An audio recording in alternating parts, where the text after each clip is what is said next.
Crise agricole, pouvoir d'achat, l'appel de Marseille, loi sur le cinéma, n'en jetez plus. Jérémy Bacchi, sénateur communiste des Bouches-du-Rhône, est notre invité aujourd'hui dans Rue de la République.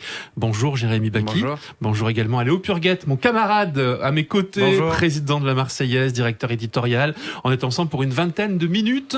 On commence par quoi? Peut-être l'hommage à Missak Manouchian et à Mélinée, son épouse. Vous y étiez cette semaine, évidemment. C'est la France que vous aimez, qui a été reconnue en quelque sorte à la fois par cette panthéonisation. Écoutez, ça a été déjà un moment fort en émotion. Je crois que de l'avis de toutes et de tous, c'était un grand hommage, évidemment, à Missak Manouchian et à Mélinée, mais plus largement au 23 de l'affiche rouge et encore plus largement à toute la résistance communiste. Il aura fallu attendre 80 ans pour qu'un communiste et une communiste puissent rentrer au Panthéon. C'est l'occasion de saluer le combat des communistes pour la défense de la République, des valeurs républicaines. Et je crois que ce combat a toujours cours aujourd'hui et je me réjouis que notre parti, 80 ans après, continue d'être debout pour défendre notre République, nos institutions et combattre le fascisme parce que, ne l'oublions pas, Missak Manouchian, c'est aussi un combat contre l'ennemi fasciste. C'est ces gens étrangers qui n'avaient pas de papier français, qui ont demandé à plusieurs reprises, 2 reprises pour Missak Manouchian, la naturalisation, et qui ne l'ont pas obtenue et qui ont péri pour défendre un pays qui n'acceptait pas qu'il devienne français. Et donc, ça envoie aussi un formidable message à tous les xénophobes de ce pays, finalement, que l'on peut être étranger et aimer la France et aimer les valeurs héritées de la Révolution française, comme les ont aimés Missak Manouchian, Mélinée et leurs compagnons. Une question, Léo Purguette, sur Manouchian. J'imagine que, évidemment, vous avez été dérangé par la présence de Marine Le Pen, qui s'est exprimée d'ailleurs en des termes assez grossiers à l'issue de la cérémonie sur les morts du communisme. C'est une insulte, de mon point de vue, à la mémoire, évidemment, de toute la résistance communiste, au-delà de Missak et Mélinée Manouchian. Mais je crois qu'il faut plutôt retenir l'hommage de la nation, ce bel hommage de la nation, extrêmement émouvant. Comme vous le rappeliez, j'avais la chance d'être au Panthéon ce soir-là. Énormément de personnes pleuraient. Tout parti confondu, tout bord confondu, lors de cette cérémonie, parce que chacun et chacune prenait la mesure de l'événement qui était en face de nous. Que l'extrême droite essaie de faire du beurre et du buzz médiatique sur la panthéonisation d'un communiste, je comprends que ça les gêne, hein. Parce que le discours qu'ils ont essayé de tenir pendant des années, c'était que finalement les communistes étaient les alliés objectifs d'une sorte de passivité pendant la guerre ou autre, etc. Et aujourd'hui, et je salue, vous ne m'entendrez pas souvent le faire, mais le discours du président de la République, que j'ai trouvé à la hauteur de l'événement et à replacer à sa juste place le rôle, l'engagement des communistes durant la Seconde Guerre mondiale et plus largement le rôle des communistes dans la défense de la nation et de la République tout au long de son histoire. Alors quel justement peut être aujourd'hui le rôle des communistes qui sont clairement dans l'opposition, au mouvement où les lignes politiques sont de plus en plus fluctuantes, où on voit que LR peut se mêler de temps en temps avec les voix de renaissance du parti présidentiel, où on voit que l'extrême droite pèse énormément sur l'échiquier politique. Comment est-ce que vous vous situez aujourd'hui, vous, par rapport à ce combat, dans ses valeurs, et qu'est-ce qu'on peut dire à vos électeurs ou à ceux qui hésitent éventuellement à vous rejoindre? Écoutez, on n'a jamais varié sur notre engagement pour la République, pour les valeurs de la République, pour la défense des travailleuses et des travailleurs. Et je suis heureux de dire que, encore hier soir, nous réunissions un ensemble de responsables communistes, ou qui le sont devenus d'ailleurs hier soir dans les entreprises, pour relancer une organisation communiste dans les entreprises de notre département. Parce que, vous le disiez très justement, face à une coalition du président de la République avec la droite, face à une course en avant du président de la République sur les terres de l'extrême droite, je crois que les travailleuses, les travailleurs, les femmes, les jeunes, les retraités sont les premières victimes de ces politiques libérales et ou xénophobes qui sont aujourd'hui mises en place dans notre pays. Et donc, nous avons la nécessité de nous structurer, de nous organiser dans les entreprises, dans les quartiers populaires, de partout, dans les lycées, je le disais aussi.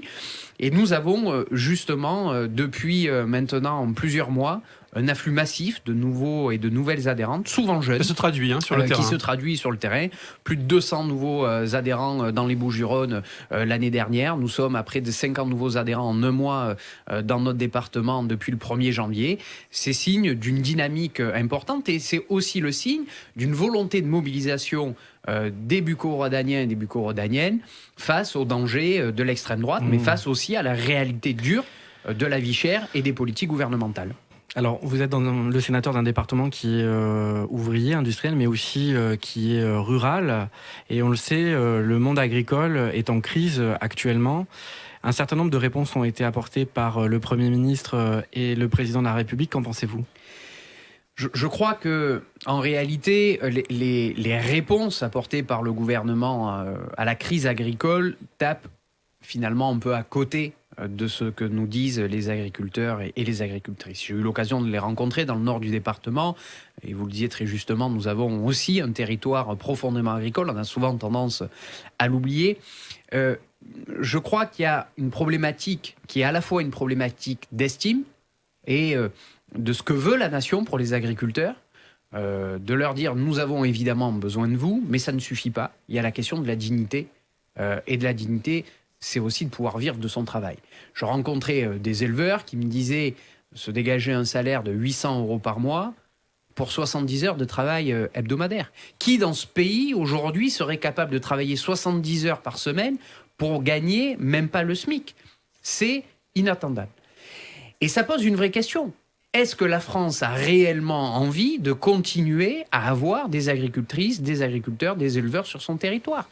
Ou est-ce que finalement la France considère que nous sommes dans une Union européenne où les marchés sont ouverts et que nous avons plutôt intérêt à importer certains produits et à exporter d'autres produits. Je pense par exemple à la filière viticole. La France peut dire, le vin on le garde, mais finalement les céréales, les vaches ou les tomates, on peut très bien les acheter en Espagne ou ailleurs. Mais ça n'est pas la position du PCF. Ce n'est évidemment pas la position du Parti communiste français. Nous considérons que nous avons besoin d'une souveraineté alimentaire.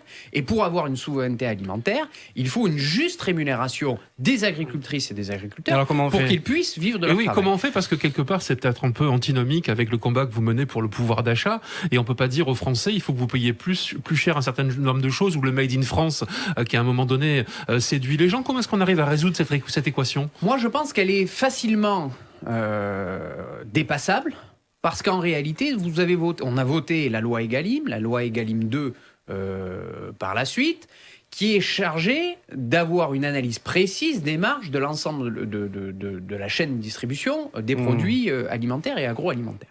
On se rend compte de quoi ? Qu'il y a des marges impressionnantes qui sont prises à tous les niveaux de la chaîne, et notamment dans la grande distribution. La réalité, c'est quand vous achetez une salade 1 euro, 20, 1,30 € sur un étal de marché, le producteur, il touche 40, 41 centimes sur sa salade. Et ce n'est pas acceptable que celui qui produise la marchandise, le bien, que ce soit la salade, la vache, puisse marger moins que celui qui soit en charge de la commercialiser. Mais la grande distribution emploie également des milliers de personnes. Et fait vivre des milliers de personnes également. Mais fait vivre surtout des milliers d'actionnaires. La réalité, c'est souvent ça. Et puis la grande distribution bénéficie y compris des aides publiques, au travers du CICE, au travers d'un certain nombre de crédits d'impôt, au travers de certain nombre d'aides publiques.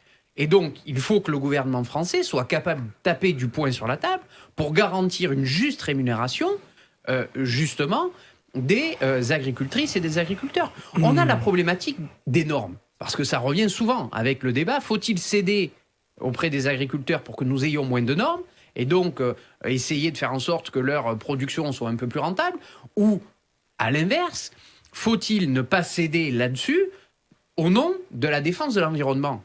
La position des communistes, elle est simple, ni l'un ni l'autre. Il s'agit d'avoir les mêmes normes pour tout le monde. Comment accepter que sur le territoire national, on ait des normes drastiques au nom de la prévention, au nom de la santé publique, et j'y souscris pleinement, mais que dans le même temps, nous ayons des accords de libre-échange avec l'Amérique du Nord, l'Amérique du Sud, ou que sais-je encore, avec des normes 10 fois moins contraignantes pour les agriculteurs de ces pays-là. Ça s'appelle de la concurrence déloyale. Et ça, c'est pas acceptable. Et c'est là où je dénonce le jeu de dupes du gouvernement, qui, dans l'hémicycle, au Sénat sur le Mercosur, sur l'ensemble des traités de libre-échange avec le Canada, avec les États-Unis, nous expliquer que c'était l'avenir, que c'était ci, que c'était là, et qui aujourd'hui se retrouve la gueule enfarinée devant les agriculteurs en expliquant que c'est pas normal. Dans ce paysage-là, il y a une question importante qui va arriver sur le devant de la scène, notamment avec les élections européennes, c'est l'adhésion de l'Ukraine à l'Union européenne. À gauche, certains y sont favorables. Ça n'est pas votre position. Ce n'est pas la position du Parti communiste français, mais pour des raisons évidentes et multiples. La première, c'est que la situation aujourd'hui de l'Union européenne est une situation de crise et de concurrence exacerbée qui met à mal un certain nombre de volontés d'harmonisation vers le haut de l'ensemble des droits des travailleuses et des travailleurs. Deux, la situation ukrainienne, ça n'aura échappé à personne, situation de guerre face à la Russie. Et je crois que dans cette période, nous avons plutôt intérêt à apaiser les tensions, à envoyer des signaux pour favoriser la paix. Moi, je suis issu d'une famille politique dont le grand Jean Jaurès faisait partie. Et nous continuons à porter cet idéal de paix et de fraternité entre les peuples. Moi, je le dis, le peuple ukrainien a vocation à être en paix avec le peuple russe. Que des gouvernants, pour des intérêts impérialistes, pour des intérêts économiques, se fassent la guerre, c'est une chose. Mais ce sont les peuples ukrainiens et russes qui sont en train de perdre la vie sur le front. Et donc, j'attends de la France, j'attends de l'Union européenne, plutôt des engagements qui soient à l'opposé de ce qu'on entend ces derniers jours, à savoir une surmilitarisation du conflit, mais plutôt une surdiplomatisation, je dirais, du conflit, pour essayer justement d'obtenir dans les plus brefs délais un cessez-le-feu et garantir la paix des deux peuples. Alors sur les élections européennes, quels sont vos objectifs ? Se compter à gauche peut-être ? Pas du tout. En vue des prochaines élections qui suivent ? Pas du tout. L'objectif, c'est de faire élire le maximum de députés européens de gauche, et pour moi communiste, évidemment, que les communistes puissent retrouver le Parlement européen et avoir, évidemment, le maximum de députés communistes au Parlement européen. Je dis ça pourquoi ? Parce que nous voyons bien, à l'échelle européenne, les poussées des mouvements libéraux et aussi, et surtout, d'extrême droite dans un certain nombre de pays. Nous avons besoin d'une opposition forte au Parlement européen à ces dérives xénophobes, à ces dérives fascisantes à l'échelle européenne. La voix des communistes, même si elle est minoritaire au Parlement européen, apporte dans le débat général un apport considérable et permet de réorienter un certain nombre de politiques européennes. Et nous avons besoin, nous communistes français, de retrouver des relais des batailles nationales au Parlement européen. Il aura échappé à personne qu'un certain nombre de décisions sont prises à Bruxelles et ensuite traduites dans le droit français. Et là encore, je dénonce le jeu de dupes du gouvernement, mais des différents gouvernements depuis des décennies, qui votent à Bruxelles un certain nombre de lois, et lorsqu'elles sont traduites dans le droit français, disent « c'est pas notre faute, nous on est contre, c'est Bruxelles qui nous l'impose ». Mais les mêmes, à Bruxelles, le mois précédent ou les mois précédents, avaient voté justement ces nouvelles dispositions. Je dis, nous avons besoin de députés communistes au Parlement européen pour être les porte-voix des travailleuses, des travailleurs, pour être les porte-voix des Françaises et des Français dans une institution qui ne veut pas toujours le bien du peuple français et le bien des peuples. Jérémy Bacchi, on va changer de focale, on va venir ici directement désormais à Marseille. Vous avez signé notamment l'appel de Marseille qui appelle à la lutte contre les narcotrafiquants, contre les trafics de stupéfiants. En quoi cet appel est particulier et diffère de ceux qu'on a pu entendre qui viennent à la fois du mouvement associatif ou du mouvement politique ? Une raison simple, c'est que contrairement à ce qui a pu exister, j'en ai signé d'autres par ailleurs, donc il n'y a pas de critique évidemment à l'égard des autres appels. Nous partons du constat, avec les co-signataires et co-initiateurs de l'appel, que sans mobilisation citoyenne, il n'y aura pas de bouger des lignes dans le cadre de la lutte contre les narcotrafics.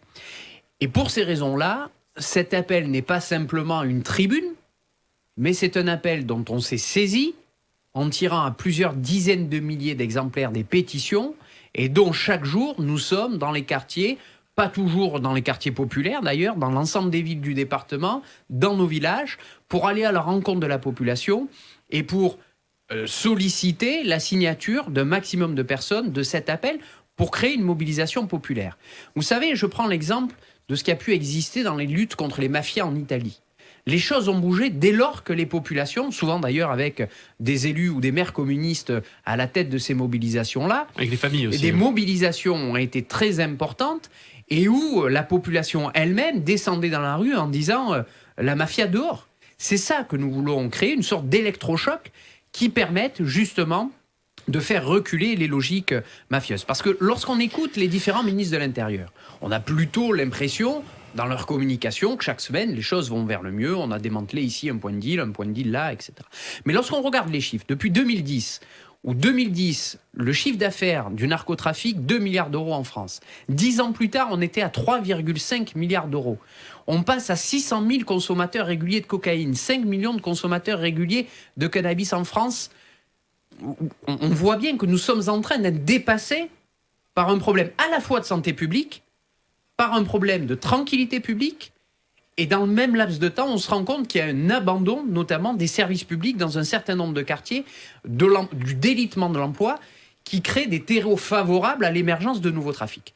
Et nous disons stop à cela. Et donc nous avons agrégé autour de nous à la fois des responsables d'associations, des associations de familles de victimes, des gens comme Robert Henouti, issus du milieu culturel, mais aussi des syndicalistes, je pense à Pascal Galoté, secrétaire général de la CGT des portuaires, qui sont en première ligne face justement à ces logiques mafieuses. Alors, sur cette question-là, effectivement, il y a un arc qui est assez progressiste dans cet appel. On a pourtant perdu l'habitude d'entendre la gauche sur ces questions. Mais je crois que la question de la tranquillité publique et le droit de vivre dignement dans son quartier en toute sécurité est une question éminemment de gauche, en réalité. Considérer que parce que vous habitez dans un quartier populaire, vous pouvez être en prise avec les trafics, avec les checkpoints et ne pas rentrer chez soi, et que finalement, ce n'est pas le problème de la nation, je trouve que c'est au contraire une question très réactionnaire, une vision très réactionnaire des choses. Et donc, moi, je le dis, quand on est de gauche, on doit s'attaquer frontalement aux mafias et au trafic. Et d'ailleurs, dans l'histoire, on voit bien que c'est sous les gouvernements les plus libéraux, en France ou ailleurs dans le monde, que prospèrent le plus les mafias. Et que lorsque vous avez des gouvernements qui défendent le droit pourtant, qui défendent en tout cas l'ordre républicain, etc. En communication. Mais dans les faits, on voit bien comment les systèmes mafieux ont prospéré dans des gouvernements libéraux, et encore plus sous les gouvernements fascistes. Et l'Italie, comment vous proposez d'y mettre un coup d'arrêt en est un parfait exemple. Pardon ? Comment vous proposez d'y mettre un coup d'arrêt ? Alors, comment on propose ? Il s'agit de sécuriser déjà les familles. Parce que l'urgence, lorsqu'on va dans ces quartiers, c'est les familles, soit qui sont menacées. J'étais encore il y a 10 jours avec une famille qui a dû changer de département parce que leur jeune frère avait été menacé par les réseaux parce qu'il refusait de rentrer dans les réseaux. Et il lui disait, mais on va tuer ta mère, on va tuer ta sœur, on sait où vous habitez, on sait où elle travaille, etc. Donc ils sont allés dans un autre département dont je tairai le nom aujourd'hui, à plusieurs centaines de kilomètres d'ici, pour sauver la vie du jeune et de la famille. Et là, il n'y a pas de réponse des pouvoirs publics lorsque vous allez au commissariat de police en disant on subit une menace. Il n'y a pas de facilité pour trouver un relogement dans un autre département et mettre à l'abri la famille. Donc l'urgence, c'est déjà la mise à l'abri. Parce que comment empêcher des jeunes gens sous la menace de rentrer dans les réseaux si les pouvoirs publics ne sont pas en capacité de leur offrir une autre alternative et de les protéger ? Ça, c'est la priorité des priorités. Deuxième priorité, c'est d'en finir avec la politique du chiffre instaurée par Nicolas Sarkozy. La politique du chiffre vise à dire aux forces de l'ordre, vous allez, vous faites un contrôle, et puis vous tapez sur le petit parce que ça permet de communiquer, parce qu'on a fait du chiffre, etc., etc. Or, on sait que sur ces questions-là, c'est le démantèlement des réseaux, et notamment des têtes de réseau, qui est le plus efficace. Alors c'est vrai, ça nécessite beaucoup plus de temps, beaucoup plus de moyens. Il faut parfois 1 an, 2 ans, 3 ans, avant de faire tomber un réseau qui est un réseau européen, international. Mais le coût qu'on porte à ce réseau-là, il est hautement plus important que si nous arrêtons simplement. Je ne dis pas qu'il ne faut pas le faire, mais je dis que la priorité, c'est véritablement ce démantèlement. Et il y a un troisième levier, en lien avec l'Europe, et on pourra en parler dans le cadre des élections européennes, c'est la question diplomatique. Aujourd'hui, l'essentiel de la marchandise, notamment de cannabis, vient du Maroc. Tout le monde le sait. Nous connaissons les routes du transport de la marchandise via l'Espagne sur le territoire national. Mais parce que le Maroc fait un chantage au contrôle migratoire à ses frontières à l'Union européenne semble fermer les yeux sur justement la marchandise en provenance du Maroc. Donc, si on résume, l'Union européenne a plus peur des migrants finalement que de la drogue qui rentre sur le territoire. Moi je dis ça suffit, il faut durcir le ton avec les pays producteurs et que dans le territoire national de ces pays-là, qui je le rappelle, le Maroc a finalement il y a 18 mois de ça autorisé la production de résine cannabis sur son territoire, durcir le ton et je crois que la diplomatie française et européenne doit être évidemment beaucoup plus forte et beaucoup plus ferme sur ces sujets-là. Un résumé de l'appel de Marseille. Vous étiez il y a quelques jours au Sénat pour défendre une loi sur le cinéma en cette semaine de César. Brièvement, l'idée c'est de pérenniser le financement, plus de moyens pour le cinéma d'art et d'essai et de parvenir à des accords sur les rémunérations, c'est ça ? C'est exactement ça. On part du constat que le cinéma est une exception culturelle française, c'est un joyau pour notre pays. C'est aussi une manière de participer au rayonnement de la France à l'étranger et on le voit notamment avec le film de Justine Triet sélectionné dans un certain nombre de festivals à l'international et je m'en réjouis bien évidemment. Mais il y a eu une petite musique dans la période post-Covid qui disait soit le cinéma va mourir puisque les gens, il y a l'émergence des plateformes, vont plus aller dans les salles, etc. Et de l'autre côté, ceux qui disaient mais finalement la puissance publique elle donne trop d'argent au cinéma. Et donc nous avons voulu prendre le contre-pied de tout ça et nous avons fait un rapport, nous avons mené des auditions, plus d'une 40aine d'auditions l'année dernière et on se rend compte que quoi, finalement le public est retourné dans les salles massivement. Dès qu'il y a de l'offre de films, le public retourne dans les salles et est capable de consommer à la fois des offres de plateforme, mais aussi du cinéma en salle, et donc c'est une bonne chose. Et que finalement, l'argent public, c'est plus de la subvention, mais c'est plutôt de l'investissement, parce que tous les crédits d'impôt en faveur du cinéma sont aujourd'hui largement, j'allais dire, rentabilisés. Et on voit bien comment d'autres pays, je pense à la Corée du Sud, sont en train de recopier notre modèle du CNC, un modèle vertueux, parce que le cinéma français a bien résisté dans la période Covid. Donc effectivement, 3 piliers, renforcer le cinéma en renforçant notamment les droits des exploitants de salles sur des cartes illimitées, des cartes promotionnelles pour pouvoir avoir des tarifs plus attractifs pour les spectateurs et pouvoir aller au cinéma plus régulièrement. Ça, c'est la première chose. La deuxième des choses, c'est de renforcer l'offre et la diversité de diffusion, notamment dans la ruralité et notamment sur les films d'art et d'essai, qui ont parfois plus de mal à pénétrer un certain nombre de secteurs dans la ruralité et de salles dans la ruralité. Et enfin, un troisième volet sur justement la question des engagements de rémunération pour les acteurs, les techniciens, les réalisateurs, les scénaristes, etc., mais aussi des engagements environnementaux. Je note aussi que nous avons rajouté dans cette proposition de loi 2 aspects qui me semblent aussi importants. La lutte contre le piratage, qui est toujours d'actualité, et enfin un sujet qui est malheureusement tristement d'actualité, mais où nous avons pour le coup pris des dispositions fortes, et je m'en réjouis, pour garantir le maximum de sécurité sur les tournages, notamment face aux agressions sexuelles. On a vu les témoignages glaçants de Judith Godrèche et d'autres dans la période.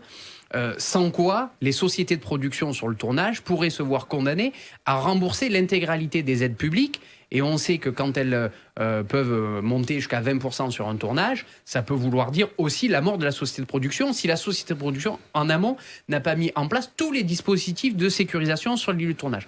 Donc ça, je m'en réjouis, c'est un acte fort et qui permet dans la période de répondre justement à une angoisse de société très légitime. Voilà, la défense du cinéma français par Jérémy Bacchi dans Rue de la République. Merci beaucoup d'avoir été notre invité ce dimanche. Merci Léo Purguet également. Excellente journée à tous.